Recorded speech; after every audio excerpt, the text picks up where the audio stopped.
Our video venture started back in 2000 with the Travel Channel video that featured Brian Castleton.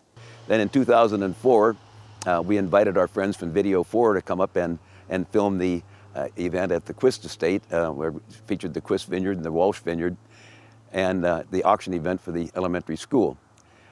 That was so successful that it motivated us to want to take pictures of many of our other vineyards. We've been doing that over a 3-4 year period. So now in 2008, at the end of our harvest, late on an afternoon when it rained, but we still picked grapes, we're going to conclude the video program that we started 4 years ago. This is Uriel Espino.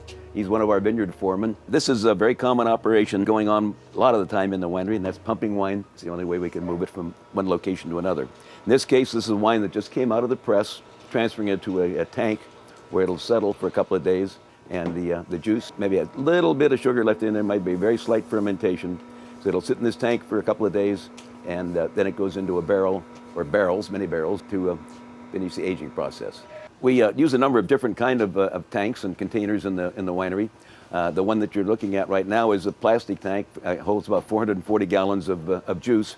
This one that we were just pumping into is a 535-gallon stainless steel tank. It's square, and the nice thing about it, it's rigged to be handled with a forklift. And then, of course, the other product that we use is wood, and most of the wood is oak. Sometimes redwood for fermenters, but mostly oak. That wasn't the fermenters today, this morning. So we bucket that into the press. We pressed it, and then pumped the wine into the tank down there. We empty the press basket into the beans. I washed this a little bit so you can still get a little bit of moss. This is another thing we do a lot of in the vineyard and the winery, a lot of shoveling. But this is kind of beneficial because these skins go back and they're spread out in the vineyard. And then in the spring we rototill them into the soil. Some real benefit out of all our leftover goods. This is mechanical. There are two steel plates, one at either end, and they're mounted on an auger in the center. And when the machine is turning, those plates move towards one another. You also might wonder about what all those chains and hoops are in the center. They're to break up the cake, and therefore you can press the second time and get more juice out. So that's the function of those things. They're very noisy when you're washing it up, but of course when you're actually pressing, you don't hear them because it's full of grapes. This is an operation called punching down. Uriel or Brian have to do this about 3 times a day for all of the red wines. And the reason is that part of the fermentation process gives off carbon dioxide. Carbon dioxide forces the skins to the surface. And if the skins aren't in contact with the wine, then we don't get color extraction.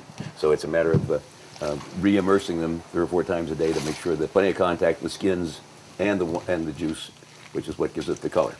You can see down the line we have 4 tanks of grapes going. This particular one happens to be Marcellus Cabernet Franc, and the others are probably be some Cabernet Sauvignon and Petit Verdot and the other grapes that go into his Meritage blend. This is the opening in the floor of the carport, and of course the ceiling of the winery. The grapes are crushed and by gravity drop down into a tank. We use a particular strain of yeast that we think is particularly suited for Pinot Noir or for Chardonnay or for Cabernet. Each one of them is different. So we add a small amount of SO2 to kill the wild yeast, and then we add the yeast strain that we want for fermentation. This greenish box might look a little strange to be in the winery, and what it is, it's a box of dry ice. So it keeps the temperature down. The more sensitive the grape is, the more important that the temperature is, but Pinot Noir is the most sensitive, but even Cabernet you wouldn't want to get over 80 if you can avoid it. This is a crusher stemmer. The grapes get dumped into the hopper over here. The paddle wheels throw the grapes against those holes, and the grapes come through, but the stems don't. And the stems come out the far end and pile up on the ground, and then we haul them away. It's the end of a long day for the workers. We don't normally work till dark, but with the rain coming on, they wanted to get all the grapes in that they could. These are all from the Davison Vineyard that we photographed earlier today. This is our late Pinot. That is Santa Cruz Mountains viticultural area. The boundaries are 400-foot level along the coast and an 800-foot level inland. That is violated slightly for this section and one section down in Saratoga. This section is only about 450 feet. The reason they did that was so we can include Woodside Vineyards, and most especially the La Cuesta Vineyards, because they have such historic value. That's our history collection. Actually, the first bottle of wine that we ever made is up in the top of that section. Back in 1960, we made wine from the grapes that were growing on the property at that time. That's one of the original La Cuesta bottles, dated 1937. And that was the last year that the Ricksford made any wine that we know of.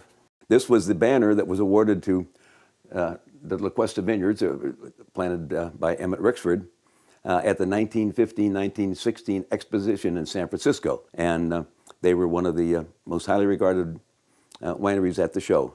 Up above, you'll see some of the awards that we've won over the years. There's a lot of gold medals, a lot of silver medals, a lot of bronze medals. They're significant only in that it shows that we can get out there and tussle with the big boys. We got our very fair share of awards at all those events. In addition to the many vineyards that we visited on this video tour, we planted wines for Claude de la Tech here in Woodside, and as well as the vineyard of TJ and Valita Rogers that was shown in the travel video. This year we added a vineyard on Walsh Road in Atherton to the list. That makes number 24. We look forward to future vineyard projects, including a possible one at Kenyatta College, where they may launch a viticulture program. Custom crush labels such as Kings Mountain Vineyard for the Marcolas, the Butler Vineyard, and the Olive Hill Lane Press for the Jernigans have been joined by special labels for Adolph Rosecrans, the Corley family, and others. We look forward to finding a new location for Woodside Vineyards. We'll be moving out of here in the next year or so, but we will continue to maintain all these vineyards, and Woodside Vineyards wines will continue to be made from grapes grown exclusively here in Woodside. We'll continue to bring more vineyards into this very special area and try to get back somewhere close to where we were at the turn of the century, when there were 1,000 acres of grapes planted here in Woodside. Thanks for watching.